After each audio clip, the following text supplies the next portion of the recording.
Welcome. We've had a hectic evening here and we've had an overwhelming response. We've had information on all the crimes that we featured. One or two of our appeals have frankly not been too successful. Some, there's no doubt, have produced information of really very great importance.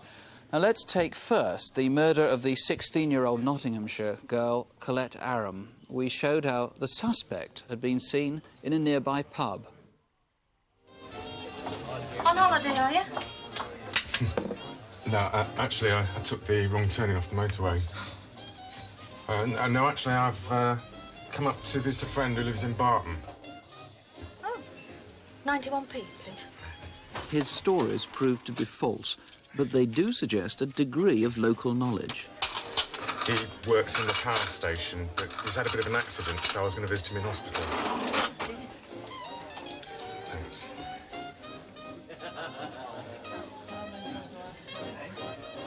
And we showed you this letter. Now, it could have been a distraction, it could have been a hoax, but it claims to have been written by the murderer.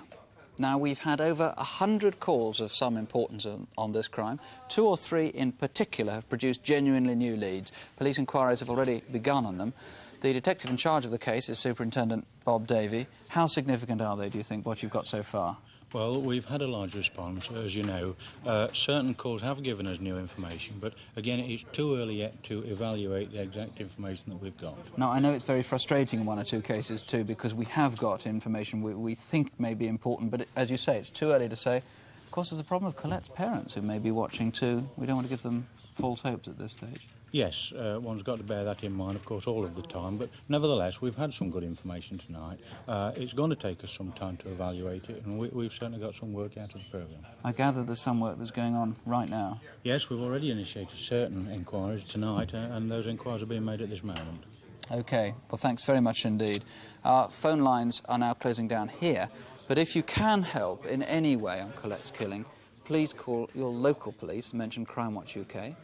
Or you can ring this number, the murder incident room at Bingham Police Station. It's 0949 382 82. 0949 38282. Now, that number's been flooded ever since we came on the air, I should warn you. If you can't get through on that, here's an alternative. 0949 39192. Bingham 39192. Please, if you can help in any way, keep calling. Well, several people think they own the stolen property we showed you. This is unclaimed treasure that's been held by Devon and Cornwall Police, and we think now we might have traced at least some of the owners. Genuine, do you think, Detective Sergeant John Mansfield? Yes, we've had one very interesting call from a gentleman in London who was ringing on behalf of his brother, and he was claiming this inlaid desk. In fact, when I rang the loser a few moments ago, he'd had a second call from another friend of his who was identifying it as his property as well. It was stolen in January of this year from the London area. And that's the right time? That's the time That's it was stolen? correct, yes. That's terrific. And also, I believe we've had a possible claimant for the little mace there. Yes, indeed. We've had a telephone call from a gentleman who used to live in the city of London, saying that it was possibly stolen as long ago as 1946 from a church within the city. So a possible owner there too? Indeed, yes. Not bad so far. And if you think you might recognise anything else here, ring your local police or call Exmouth Police Station on 0395 264 651. That's Exmouth 264 651. Incidentally, if you try to call us but you didn't manage to get through here to the studio, our apologies. Now, look, we've 40 lines direct through here into the studio. Even they were all jammed from time to time. We'll give you some more numbers in a moment, so if you have what might conceivably be useful information, please don't keep it to yourself. A lot of our calls were to the incident desk. 1 or 2 important ones, 1 or 2 disappointments here. What have we found out? If we can start first with the killing of Isla Karjalainen, the Finnish nurse who was killed, or she was abducted, it seems, on the A40. What have we discovered about that? Well, again, lots of calls, as you say. We've had a man driving near the scene who's, in fact, asked the police from Woodstock to call round and see him tonight, and officers are with him now. The point here is that this programme is connected back into police stations, and we're responding to the information that's been given us. He would have had something important to say, would he? Yes, well, we're filtering the calls and eliminating those that perhaps are too nebulous to act on immediately and dealing with the priority ones. Now, Isla was, as I say, hitchhiking through Oxfordshire when she was abducted. You're still looking for anybody who might have seen her. I gather one person thinks he might. That's right. In fact, we've got one man who says he saw a girl jump out of a hedge. At the time he saw her, he didn't think anything of it. He thought that she was probably larking about. Since seeing the reconstruction, he suddenly thought about it again and thinks now that this girl was probably very distressed, and certainly tallies up with the description of Isla in the reconstruction.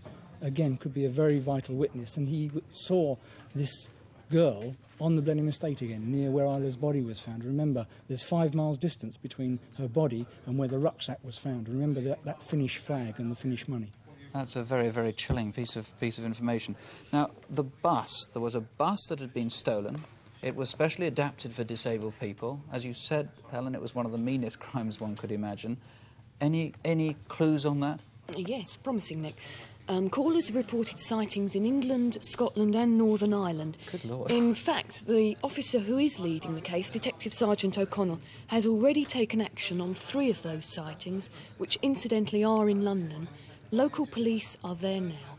Good. Actually, it's not unreasonable that it might have been seen in various parts of the country. I mean, the whole point of it was that it was used for touring. Yes, it might of have been course. visiting many places. Yes. How optimistic are they? Are they actually going to pick up that bus, do you think? Yes, very, thanks to the callers. Good. One thing I must say that we haven't had a great deal of success about is in trying to find some safes. The City of London police had caught some crooks and found in their possession some photographs of safes, and here they are. Now, if you recognise them, please give us a call. Nobody thinks they've recognised them so far. This first one's a Chubb, and it's by... The only clue we've got is by these electrical sockets. Do you know, have you ever worked in a place which has had a safe like that, near sockets like this? The second one is a much bigger safe. As you can see, it's a walk-in job. The important thing here is look at the wood panelling by the side of it. Nobody so far has rung in saying they've recognised this. If you recognise it, please do let us know. Right, the other thing that we looked at was the killing, or at least, I shouldn't say that, the abduction of Mark Tilsley. Have we got any closer to finding out where he is, what's happened to him? Yes, we have. We've had one man ring in who's given us a lot of very good description of what he thinks was Mark. He was seen in the right area, and he's one of 2 passing motorists. In fact, 2 men saw who they think is Mark, and they've been talking about it amongst themselves for a week, and it's the programme that's made them ring up and think, you know, it's time to call, and that's what they've done. So they'll be seen tomorrow. And in fact, there's another piece of information coming between talking to you. Very recent, somebody says they think they saw Mark at 3 o'clock this afternoon. Now, we don't want to build people's hopes unnecessarily, but certainly it's another possible sighting that'll be followed up. Well, let's really hope he is all right and that we find him. The number to ring, if you can help, let's go through all of these. For the Woodstock murder inquiry, that's Thames Valley Police. Their number is 0993 811 311. That's Woodstock 811 311. Now, if you might have recognised any of the safes we showed you, call the City of London Police, please, on 01601 2222. That's easy to remember, 601 2222.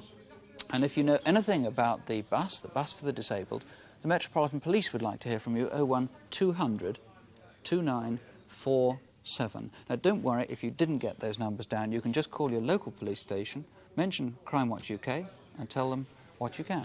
Sue.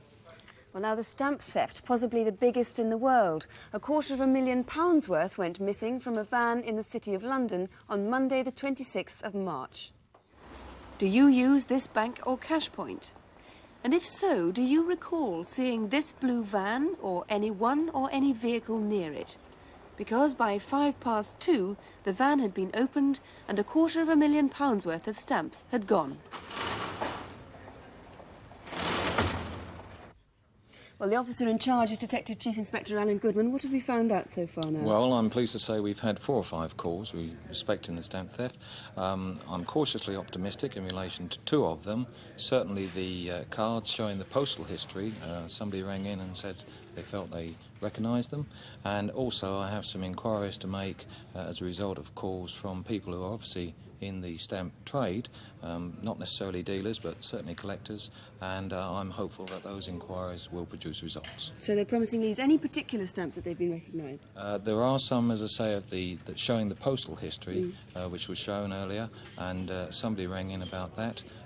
we are hopeful that that will lead to some inquiries being completed. Let's hope so, thanks. And the number to call if you know anything, and remember there is a big reward in it, £24,000, it's Bishopsgate Police Station 01601 2222. That's 01601 2222. Or call your local police. And finally, those forged car documents. This is one of them. Several of you rang up to say you didn't have a chance to get the numbers of the forgeries down. Here they are. Check your own vehicle registration document for any of these numbers, and if any of them appear on your documents, please tell your local police. Just mention Crimewatch UK. And if you've got a second-hand car, don't forget to check that the numbers on the engine and on the chassis, somewhere underneath the bonnet, tally with the numbers in the car's logbook. If they don't, tell the police, because your car may be a stolen one and they may be able to help you get your money back. If you leave it until the computer catches you, it may be too late. That's it, to say we are now closing our phone lines down here. Do ring your local police if there's any way that you can help. There's nothing more for us to say except thank you. Thank you for watching. Thank you for calling if you did. We'll be back next month. But remember, if there is any way you can help to prevent a crime, please don't wait for us. Don't wait for someone to be hurt. Tell the police. They'll be waiting for your call. Good night. Good night.